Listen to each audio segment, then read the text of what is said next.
Hello guys, welcome to our channel. This is Teja. So ప్రస్తుతం అయితే మనం పిఠాపురం నియోజకవర్గంలో ఉన్నాం. సో మరి పిఠాపురంలో ఈసారి పవన్ కళ్యాణ్ గారు గెలిచే అవకాశాలు ఎంతవరకు ఉన్నాయి, వర్మ గారు ఫుల్ సపోర్ట్ పవన్ కళ్యాణ్ గారికి ఉందా లేదా, ఇవన్నీ కూడా పిఠాపురంలో ప్రజలను అడిగే ప్రయత్నం చేద్దాం. నమస్తే అన్న. నమస్తే అండి. మీ పేరు? నా పేరు ఓటా వెంకన్న బాబు అండి. సో మరి ఈసారి పవన్ కళ్యాణ్ గారు ఇక్కడ పోటీ చేస్తున్నారు కదా, సో ఎలా అనిపిస్తుంది మీకు? మాకు చాలా అదృష్టమండి ఆయన రావడం. ఎందుకంటే ఒక రాష్ట్ర స్థాయి అధ్యక్షుడు మా పిఠాపురాన్ని రావడం మా యొక్క పిఠాపురం ప్రజల యొక్క పూర్వజన్మ సుకృతంగా భావిస్తున్నామండి. ఎందుకంటే మా పిఠాపురంలో ప్రజలు చాలా పేదరికంలో ఉన్నారండి. కారణం ఏంటంటే ఇప్పుడు దాకా ఎటువంటి అభివృద్ధి జరగలేదు. వర్మ గారి హయాంలో కొద్దిపాటి అభివృద్ధి జరిగిందండి. తర్వాత ఇప్పుడు రాష్ట్ర స్థాయి అధ్యక్షుడు అయినటువంటి పవన్ కళ్యాణ్ గారు రావడం చాలా అదృష్టంగా ప్రజలు భావిస్తున్నారండి. ఎందుకంటే ఈ యొక్క పేదరిక భావం నుంచి పవన్ కళ్యాణ్ గారు వాళ్ళని దూరం చేస్తారండి. ప్రతి గుడిసెలో ఉన్నారండి, ఇంకా కూడా పాకల్లోనే చాలా మంది ఉన్నారు. అటువంటి వాళ్ళకి పవన్ కళ్యాణ్ గారు వస్తే ఒక గృహ నిర్మాణం అంటూ జరిగిద్దని మేము భావిస్తున్నామండి. అలాగే రైతులు చాలా నష్టపోయారండి. ఏలేరు ఆధునీకరణ చేయడం అనేది పవన్ కళ్యాణ్ గారు చెప్పారు. ఆ ఆధునీకరణ పనులు చేయడం వల్ల మనకి వరద వచ్చే సమయంలో ఏమిటంటే ఈ భూములన్నీ మునిగిపోతున్నాయండి. కనీసం 1,00,000 ఎకరాల వరకు పంట నష్టం జరుగుతుందండి ప్రతి సంవత్సరం కూడా. అయితే మనకు పవన్ కళ్యాణ్ గారు మాకు ఇచ్చిన హామీ ఏంటంటే, నేను రాగానే ఎమ్మెల్యే అవని మరుక్షణం ఈ యొక్క సమస్య ఏలేరు ఆధునీకరణ ఏదైతే ఉందో రైతులకి కంపల్సరీగా నేను నెరవేరుస్తానని చెప్పారు. మత్స్యకారులకు సంబంధించే సమస్యలు కూడా ఎక్కువ ఉంటాయండి కదా. మత్స్యకారులు అనేది కొత్తపల్లి అండి. మాది పిఠాపురం మండలం. ఇది మా పిఠాపురం నియోజకవర్గంలో మూడు మండలాలండి. కొత్తపల్లి, గొల్లప్రోలు మండలం, పిఠాపురం మండలం. మా పిఠాపురం మండలానికి గొల్లప్రోలు మండలానికి కూడా ప్రధానమైన సమస్య ఏలేరు ఆధునీకరణ అండి. శుద్ధగడ్డ అని పెద్ద కాలం అండి. అంటే ఒక తుఫాను వచ్చిన టైంలో ఏంటంటే భారీగా వచ్చేద్దండి వర్షం. భారీగా వర్షం వచ్చినప్పుడు ఇవన్నీ మునిగిపోతున్నాయండి పంటలు. ఒక ఎకరానికి 60,000 రూపాయలు నష్టపోతున్నాడండి రైతు. మనం ఇప్పుడు ఏ గవర్నమెంట్ అన్నా ఇప్పుడు రైతుకి 15 ఏళ్ళు అయితే ఏం సుఖం ఉందండి. ఎకరం భూమి నష్టపోతే 60,000 రూపాయలు పోతుంది.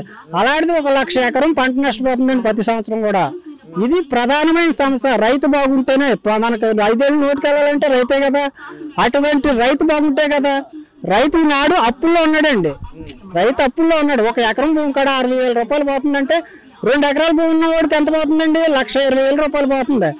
అలా ఇంత భారీ స్థాయిలో పంట నష్టం జరుగుతుంది. పవన్ కళ్యాణ్ గారు దయచేసి ఈ సమస్య మీరు నివారిస్తారన్నారు కాబట్టి మేము చేతులు జోడించి నమస్కరిస్తున్నాం. 5 ఏళ్లలో ఈ వైఎస్ఆర్సీపీ పార్టీ ఉన్నప్పుడు ఇక్కడ పిఠాపురంలో అభివృద్ధి అని జరగలేదా? అభివృద్ధి అనేది ఏమి లేదండి. 1952 కాడి నుంచి కూడా పిఠాపురం ఎటువంటి అభివృద్ధి లేదండి.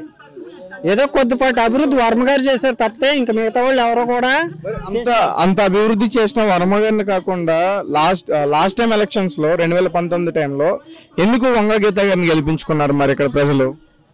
అప్పుడేంటంటే పవన్ కళ్యాణ్ గారు కలిసి లేకపోవడం అండి.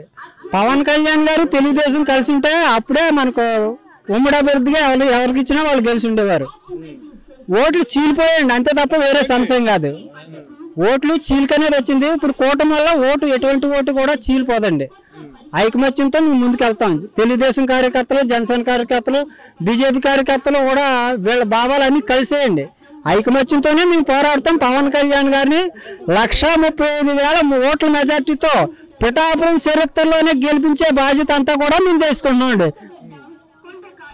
ఇక్కడ చూసుకుంటే ఎవరు కూడా బీజేపీకి సంబంధించిన నాయకులు కనిపించట్లేదు.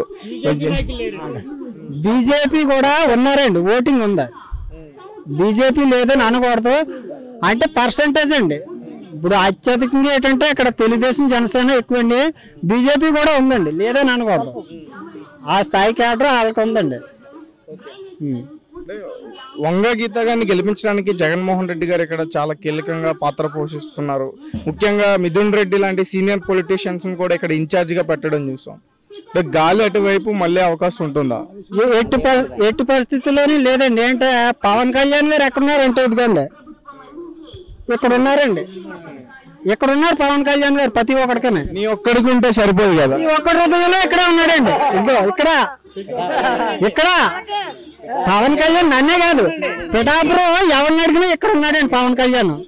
ఎందుకు ఇక్కడ మాకు మేము ప్రేమతో చేస్తున్నాం, మాకు ఎటువంటి రూపాయి కోసొద్దు, మా సొంత ఖర్చులతో మేము తిరుగుతాం తప్ప పవన్ కళ్యాణ్ నుంచి ఒక రూపాయి ఆశించలేదు. మా ప్రజల బాగోగులు చూస్తాడని, రైతుకి అన్నం పెడతాడని, రైతు ఎంతో మంది చచ్చిపోతున్నారు. దయచేసి అర్థం చేసుకోండి. రైతు నాశనం అయిపోయాడండి, రైతు నాశనం అయిపోయాడు. రైతుని బతికించండి, ముంపు బారి నుండి రక్షించండి. పిఠాపురం పవన్ కళ్యాణ్ గారు రావడం వల్ల మాకు ఈ పిఠాపురం అంటే ఎక్కడ కూడా ఏ నియోజకవర్గానికి కూడా సరిగ్గా తెలియదండి ఆయనకి ఎవరికైనా. అలాగే పవన్ కళ్యాణ్ గారు రావడం వల్ల మాకు పిఠాపురం మంచి డెవలప్మెంట్ అవుతుందండి. చుట్టుపక్కల గ్రామాలు కూడా అభివృద్ధి అవుతాయండి. కొన్ని కంపెనీలు కూడా ఆయన తీసుకొస్తాడండి. దానివల్ల చదువుకున్న కుర్రోళ్ళు కూడా చిన్న చిన్న జాబులు చేసుకుంటూ ఈ లోకల్లో మన గ్రామ స్థాయిలో ఈ పిఠాపురం నియోజకవర్గంలో బతికే అవకాశాలు ఉంటాయండి. కానీ ఇక్కడ ఏ అవినీతి జరగదండి, ఏ అన్యాయం జరగదండి. మంచి స్వాలంతాడండి. ఎవరిని దోసుకోవడం కానీ దాచుకోవడం కానీ ఒకరినొకరిని బెదిరించుకోవడం కానీ ఏముండదండి. పవన్ కళ్యాణ్ రావడం వల్ల మాకు నిజంగా మేము చేసుకున్న అదృష్టమండి. ఈ నియోజకవర్గంలో ఒత్తిడిగా పెట్టి మేము చాలా మెజార్టీ మీద గట్టిగా మేము పనిచేసి పవన్ కళ్యాణ్ గారిని గెలిపించుకుంటామండి. అదండి ఇంతగా మేము పవన్ కళ్యాణ్ గారికి ఇదే నియోజకవర్గం ఎప్పటికీ ఆయన ఉంటాడు. ఈయనకి సహకరించే మన వరుణ్ గారు కూడా చాలా గట్టిగా ఆయన పనిచేస్తున్నాడు, చాలా కష్టపడుతున్నాడు. ఎండా కొండ లేకనా ఆయన కష్టపడినంత కష్టపడడం ఏ జనసైనికులు కూడా అంత అలా కష్టపడకపోతున్నాం.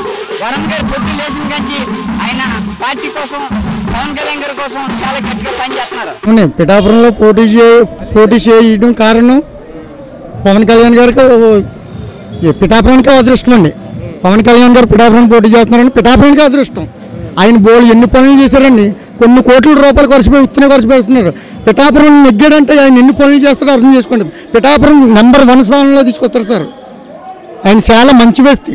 పిఠాపురాన్ని చాలా అదృష్టం చేసుకుంది ఏ రోజున ఆయన పోటీ చేస్తున్న కారణం నిజంగా పవన్ కళ్యాణ్ గారు. పిఠాపురంలో అభివృద్ధి జరిగిందా జరగలేదా గత 10 ఏళ్ల నుంచి? పిఠాపురం నుంచి నెగ్గిన వాళ్ళు ఎవరు కూడా ఒకసారి కనపడి వెళ్ళిపోయిన వాళ్ళే కానీ ఎప్పుడు పనులు చేసిన వాళ్ళు ఎప్పుడు కనపడలేదండి సార్.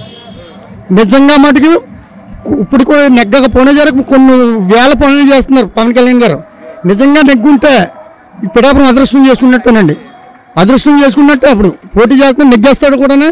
పిఠాపురం అదృష్టం చేసుకుని కొన్ని వేల పనులు చేస్తాడండి. పిఠాపురం మీద పెడతారు దృష్టి అంతా. పవన్ కళ్యాణ్ గారు ఇక్కడ గెలిస్తే ఇక్కడ ప్రజలు ఏం కోరుకుంటున్నారు? ఆయన అభివృద్ధి చేస్తారని నమ్మకంతో ఉన్నారండి. ఇప్పుడు ఆయన అభివృద్ధి కూడా చేస్తాడు కూడా. ఆయన కొన్ని ఏరియాల్లో పోటీ చేయలేని ఏరియాల్లో వస్తే నెగ్గకపోయినా గారు కొన్ని పనులు చేశాడు సార్. ఇప్పుడు ఆయన పోటీ చేస్తున్నాడంటే ఎంత నెగ్గాడంటే చేయడేటి సార్. గ్యారంటీగా నెగ్గేస్తాడు, చేస్తాడు కూడా సార్. ఎన్ని వేల ఓట్లతో ఇక్కడ గెలుస్తాడు పవన్? 150,000 ఓట్లతో నెగ్గేస్తాడు సార్ గ్యారంటీగా. ఇక్కడ ఉండడమే 2 లక్షల పైన ఓట్లు ఉన్నాయి. వన్ సైడ్ ఈ లోపల మామూలుగా అయితే 1,00,000 ఓట్లతో లెక్కారు సార్. వర్మ గారు కూటమి ఉండడం వల్ల 150,000 సార్. 5 సంవత్సరాలు అవుతుందండి మన మామూలుగా అయితే జగన్మోహన్ రెడ్డి వచ్చి. ఏమండి ₹1 ఎత్తరండి 10 రూపాయలు అక్కుపోతున్నాడు. ₹1 ఎత్తరండి 10 రూపాయలు అక్కుపోతున్నానండి. ఏంటండి ఏ రూపంలో లాక్కెళ్తున్నాడు? ఏ రూపంలోనండి? ఇప్పుడు ఏదంటే కరెంట్ బిల్లు మీద అయితేనో మొత్తం అందరూ తిని సామాన్ల మీద అండి, నిత్యవార వస్తువుల మీద ₹1 ఎత్తనాడండి. అమ్మఒడి అంటున్నాడండి, 2 సంవత్సరాలు ఇచ్చాడు. ఏంటండి ఇంత పొడుగు ఇవాళ ఆంధ్రప్రదేశ్ 13,00,000 కోట్లు ఇవాళ అప్పుల్లో మునిగిపోయిందండి. అంటే ఒక్కో బురకాకి 2,50,000 ఉందండి అప్పు. ఆ అప్పు ఎవరు ఇస్తాడండి? జగన్మోహన్ రెడ్డి గారు ₹10 10 పెట్టుకుపోతున్నాడు. ఏం చేస్తాడంటే తప్పంతా పోగొట్టుకుని విదేశాల మీద తోలిపోతున్నాడండి. ఏళ్ళ మీద కమెంటర్ల మీద 30 కమెంటర్ల మీద తోలిపోడండి. సరే నేను క్వశ్చన్ అడుగుతాను, దానికి సమాధానం చెప్పండి. ఒకవేళ ఇప్పుడు పవన్ కళ్యాణ్ గారు ఓడిపోతే ఆ నింద వర్మ గారి మీద పడుతుందా? ఆ మాట ఎప్పుడు అనుకోండి. 1,00,000 ఓట్ల మీద అండి, 1,00,000 ఓట్ల మీద అండి. ఓడిపోతాడన్న మాట రావద్దండి. 6,000 అండి ఊరు ఓటింగ్, 5,000 ఓటు పడుతుందండి. 6,000 అండి ఊరు ఓటింగ్, 5,000 పడుతుంది పవన్ కళ్యాణ్కి. 1 కేజీ వెళ్తుందండి. దేనికి వెళ్తే చెప్పండి. ప్యానకండి వాళ్ళు ఎంత గుంజుకొని ఇవి వెళ్తుందండి. ఈవేళ చూసారా, ముందు మీరు అన్నారు నాయకులు, గొప్ప నాయకులు అంతా కూడా పిఠాపురం మీద ఉందండి. ఎలాగంటే రూపాయి కట్టలు కూడా తొలగించేస్తారండి. రూపాయలు తీసుకోమంటున్నాం మేము. వద్దమ్మా, ఆ డబ్బు మన డబ్బాది, ఇదమ్మా డబ్బు మన డబ్బాది. ఆ డబ్బు అంటే కాదు కట్టబడి సంపాదించింది కాదు. అంతే కాంచేత ఏముందంటే అది మరి తినేయండి. ఓట్లు మాత్రమే పాల్గొనే ఆయన మంచివాడు, సొంత రూపాయలు ఖర్చు పెట్టుకుండి కెపాసిటీ ఉన్నవాడు. ఏంటండి ఆ కంశత్వం మీద ఇవాళ పిఠాపురం కాయం చేసి 1,00,000 చోట్ల మెచ్చేట వస్తుందండి. వర్మ గారి గురించి అడిగితే ఏం చెప్తారు సమాధానం? వర్మ గారి గురించి అడిగితే ఏం చెప్తారు సమాధానం? ఎవరు అడుగుతారండి? నేను అడుగుతా. మీరు అడిగితేనండి ఒక్క మాట అండి. ఇప్పుడు ఎలాగంటే చంద్రబాబు నాయుడు గారు ఇచ్చిన ఆదేశాల ప్రకారంగా వర్మ గారు కొట్టుపడ్డారండి. మాట నిలబెట్టుకున్నాడండి. దొంగ రాజకీయాలు చేయలేదండి మా కోపుల్లాగా. రాజు అండి ఆయన మాట మీద నిలబడ్డాడు రాజు. మా కాపులు డబ్బు కావాలన్న వాళ్ళకి ఏమండి గంటకో మంచం మారుతారండి మా కాపులు. అది ఇస్తాను మీకు చెప్పనాక నేను.